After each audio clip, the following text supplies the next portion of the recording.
Hello guys, welcome back to my channel once again here on YouTube.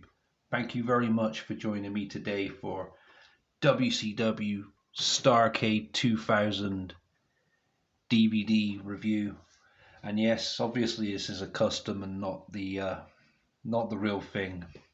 It never did get a physical release of any sort, not even a VHS tape, unfortunately. So let's have a look at it and have a good chat about it. So there's the front with Scott Steiner applying the Steiner recliner on Sid Vicious. This was from the MCI Center in Washington, D.C. on the 17th of December 2000. 6,596 in attendance that day. There's the spine. And again, my friend's done a good job with this custom design for me. There's the disc. Very good. And the back artwork there. Excuse me, guys. So yeah, the matches, we had 10 in total. First one was a ladder match to determine the #1 contender for the Cruiserweight Championship. So we had Free Count versus Young Dragons versus Evan Courageous and Jamie Noble.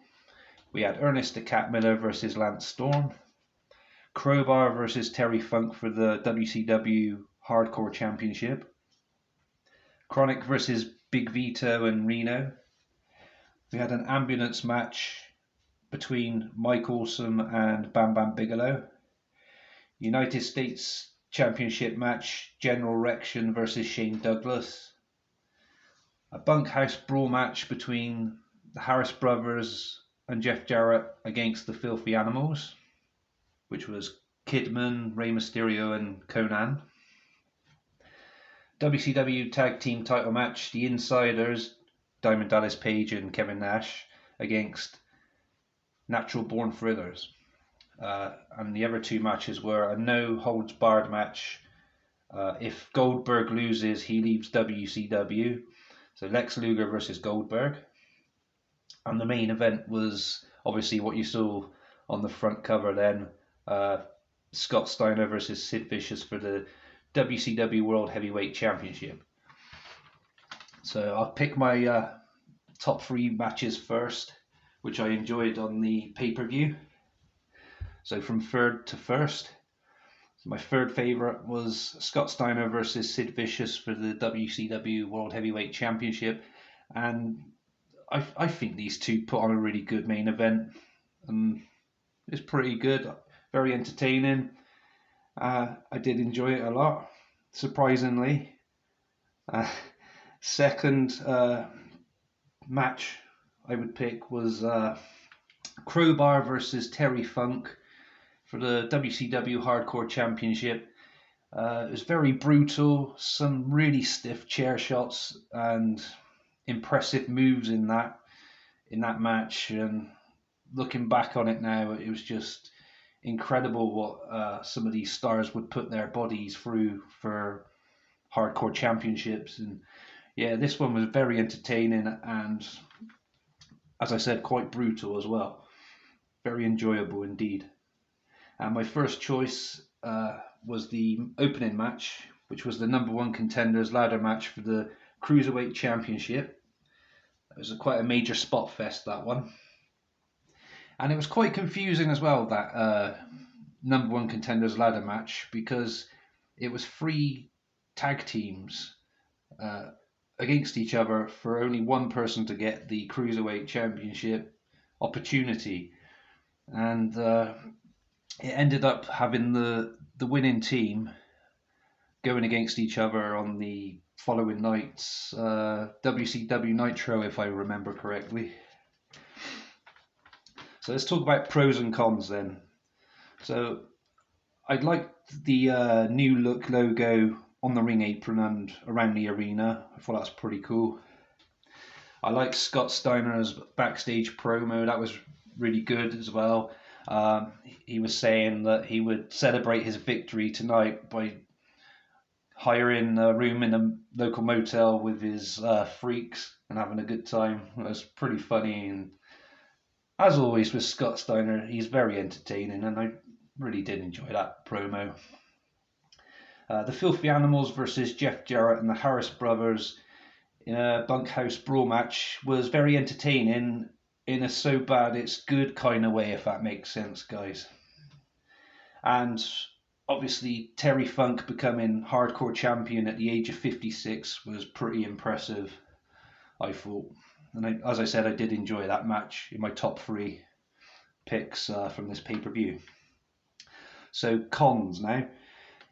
So Chronic sitting naked in a sauna during a backstage segment was strange, and I personally thought served no purpose at all. It was just completely random and bizarre.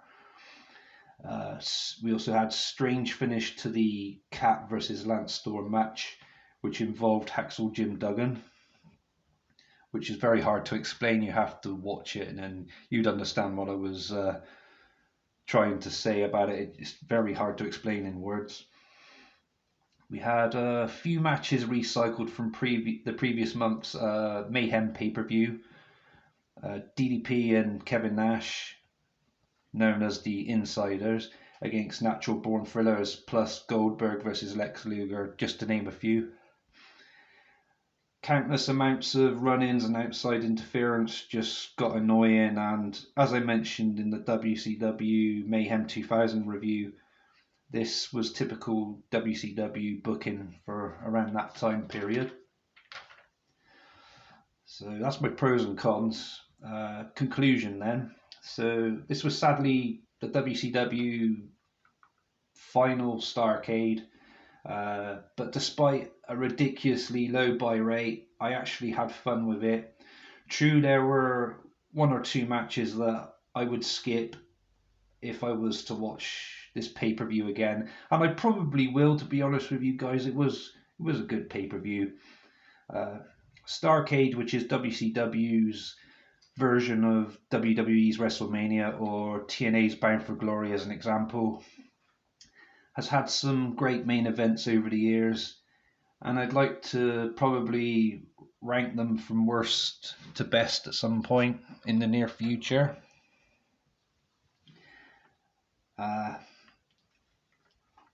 So WCW Sin would be next. The next WCW pay-per-view following this one, which was held in January 2001. I will probably be putting that one up as one of the 2 of 4 DVDs which you could pick on Facebook to choose which one you'd like to see me, or which 2, you'd like to see me review probably next week. So keep an eye out for those, or if you want, just leave in the comments below if you want me to review Sin, and I'll count them towards the votes on Facebook as well, if that makes sense.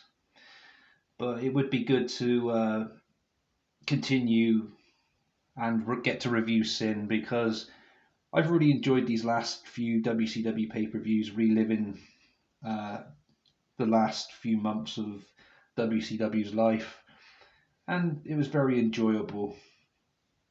Overall score, I give this 7.5 out of 10. And yeah, I really did like it, and very underrated. And maybe it could have gone out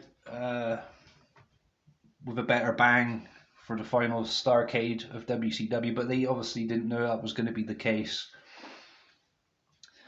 But yeah, it'd be good to, as I said, to also relive all those older Starrcades, which I hope to do.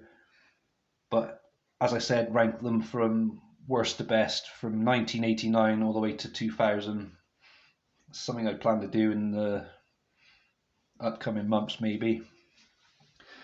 Yeah, that's pretty much all I can say about this pay-per-view. I don't really have a lot else I can add to it. Hope you enjoyed this one, guys. Please feel free to like and comment if you haven't done so already. Subscribe as well, please. It means a lot to me, and I'll be very grateful. Your support means everything to me. Stay safe then, guys, and until next time, I'll catch you again. Peace.